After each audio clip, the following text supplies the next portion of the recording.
परिषद प्राथमिक शाळा उसवाड. माझ्या जीवनाला कुणी आता ओळखावे, माझ्या हसण्याला कुणीतरी समजावे. माझ्या जीवनाला कुणी आता ओळखावे, माझ्या हसण्याला कुणीतरी समजावे. माझ्या जीवनाचे गीत कुणीतरी गावे, माझ्या जीवनाचे गीत कुणीतरी गावे. मी काय व्हावे, मी कोण व्हावे, मी काय व्हावे, मी कोण व्हावे. मीच माझे स्वप्न व्हावे, मीच माझे स्वप्न व्हावे. अंधार पडतो, रात्र होते, चांदण्यांची शाल पाहून आपणही निद्राधीन होतो आणि पडू लागतात आयुष्याची सुंदर स्वप्ने. ही स्वप्ने असतात गमती जमतीची, ही स्वप्ने असतात करिअरची, ही स्वप्ने असतात जे अशक्य असते ते शक्य करून दाखवायची. स्वप्ने कितीही मोठी असोत पण मला आठवतात भारताचे राष्ट्रपती APJ अब्दुल कलाम यांची वाक्य. ते नेहमी म्हणायचे, स्वप्ने तीन असतात जे आपण झोपेत पाहतो, तर स्वप्ने तीच असतात जे आपण जागेपणी उघड्या डोळ्यांनी पाहतो, अपार कष्टांनी सत्यात उतरवतो. आणि हो मित्रांनो, मीही असेच एक स्वप्न पाहिलेले आहे आणि ते म्हणजे या भारत देशाचे सैनिक बनण्याचे. लहानपणी ना शिकत असताना एक कविता मला खूप आवडायची. गे माय भू तुझे मी फेडीन पांग सारे, आणीन आरतीला हे चंद्र सूर्य तारे. हे गीत आठवले की मला भारत देशाचे सैनिक बनण्याचे स्वप्न पडते. प्रत्येकाचे स्वप्ने वेगळे असतात पण मला नेहमी सीमेवर भारत मातेचे रक्षण करणाऱ्या सैनिकांचे अप्रूप वाटते. कोणतेही साधे शिक्षण घेऊन नोकरी करिअर करणं इतकं सोपं नसतं. या भारताचे सैनिक होणं त्यासाठी ऊन वारा पाऊस सारं काही सहन करावं लागतं. देशाच्या आणि तुमच्या माझ्या रक्षणासाठी रक्त सांडणाऱ्या सैनिकांची ती प्रबळ इच्छाशक्ती पाहिली की माझेही रक्त सहसहते आणि मला स्वप्नेही सैनिक बनण्याचीच पडू लागतात, सैनिक बनण्याचीच पडू लागतात. मी केवळ माझे स्वप्न पाहून थांबत नाही, तर ते स्वप्न पूर्ण करण्यासाठी जिद्दीने तयारी करत आहे. त्यासाठी मी विविध खेळांमध्ये भाग घेते, अनेक प्रकारचे व्यायाम करते.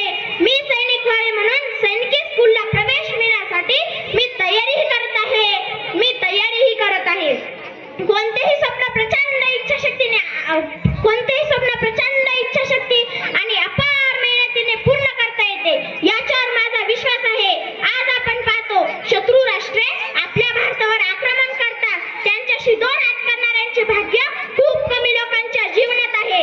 मी सैनिक झाले तर कशाचाही विचार न करता मी फक्त देशसेवेचाच विचार करेन, मी फक्त देशसेवेचाच विचार करेन.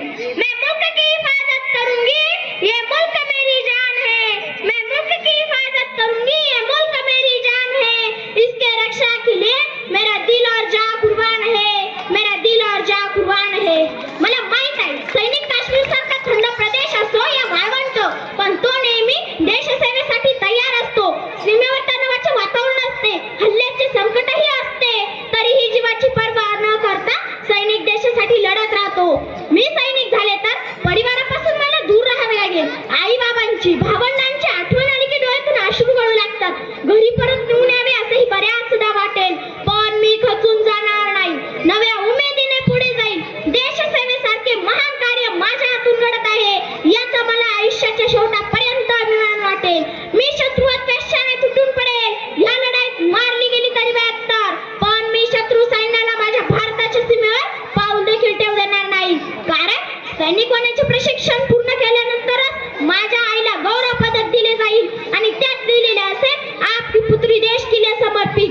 ज्या दिवसापासून हे पदक छातीवर दिमाखात मिरवत असते त्याच दिवसापासून माझी आई अविरत अश्रू उडवत असते आणि माझ्यासाठी नेहमी दीर्घ आयुष्याची प्रार्थना करत असते.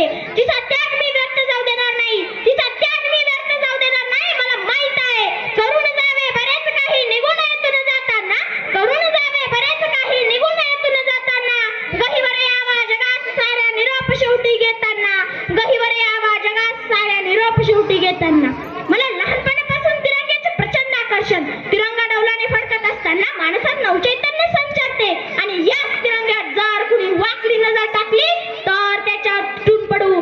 तिरंगाला पेटून येणारं मरण म्हणजे मानवी जन्माचं सार्थकच होईल, म्हणजे मानवी जन्माचं सार्थकच होईल. मला माहित आहे माझे स्वप्न पूर्ण होणे एवढे सोपे नाही, पण जर तुमच्या सर्वांचा आशीर्वाद माझ्या पाठीशी असेल तरच माझे सैनिक होण्याचे स्वप्न पूर्ण होईल, तरच माझे सैनिक होण्याचे स्वप्न पूर्ण होईल.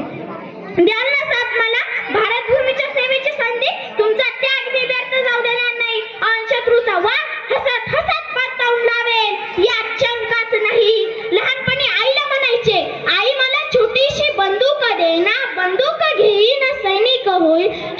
मारील ठार